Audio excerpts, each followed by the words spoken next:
Hey, what's up, everybody? It's your boy Jason here, coming at you again. Doing another video.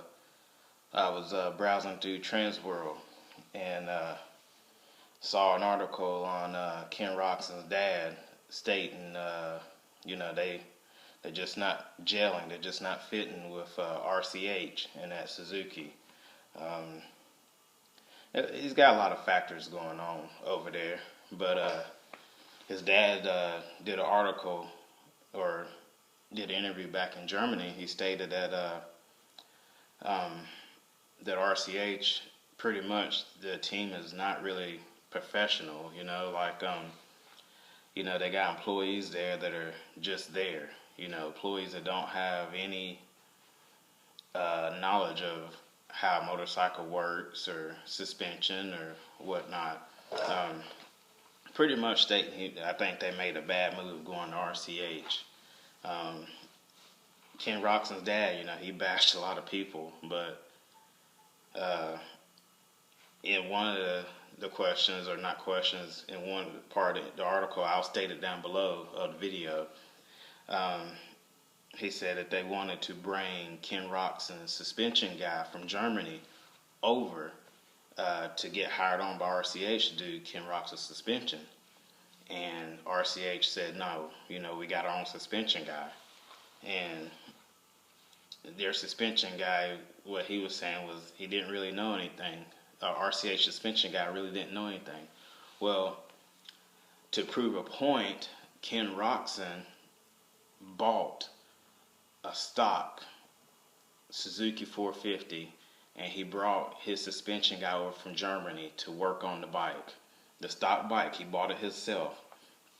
And they took the bike out, and he said that he was 3 seconds faster on the stock Suzuki with his German suspension tuned suspension up than he is on his RCH Suzuki.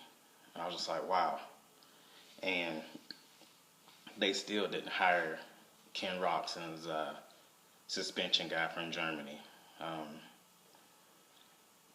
Also, with that said, there's a lot of contracts. Even your suspension guy, even your mechanic, and even the shop help signs contracts.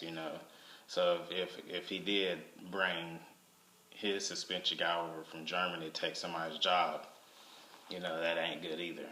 But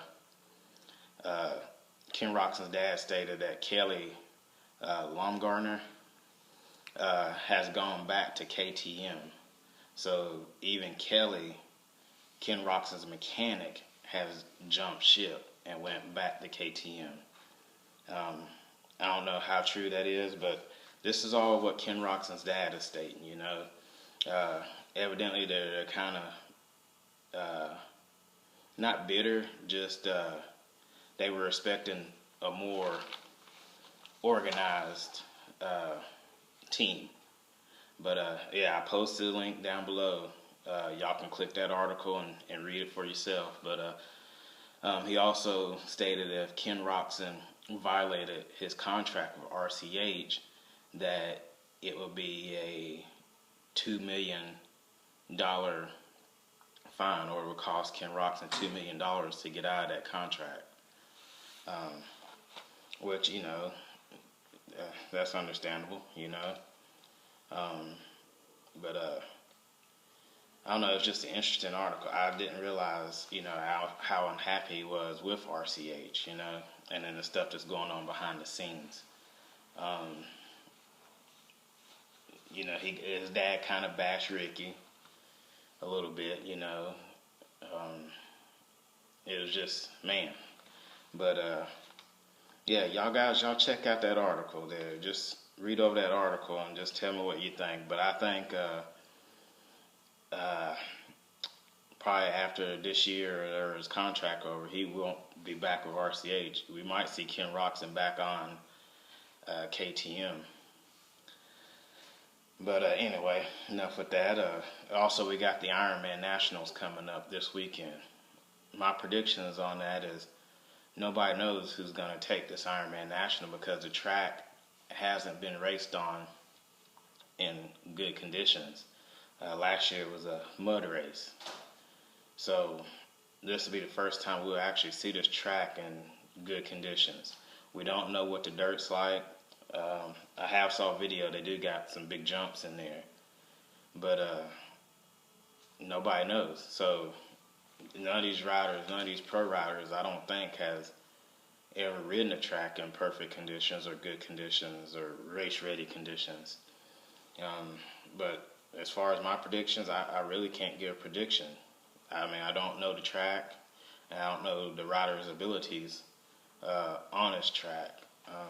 Using my predictions are pretty damn close.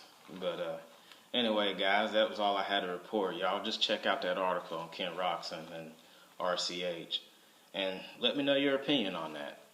Anyway, y'all guys be safe out there. I'll talk at you later.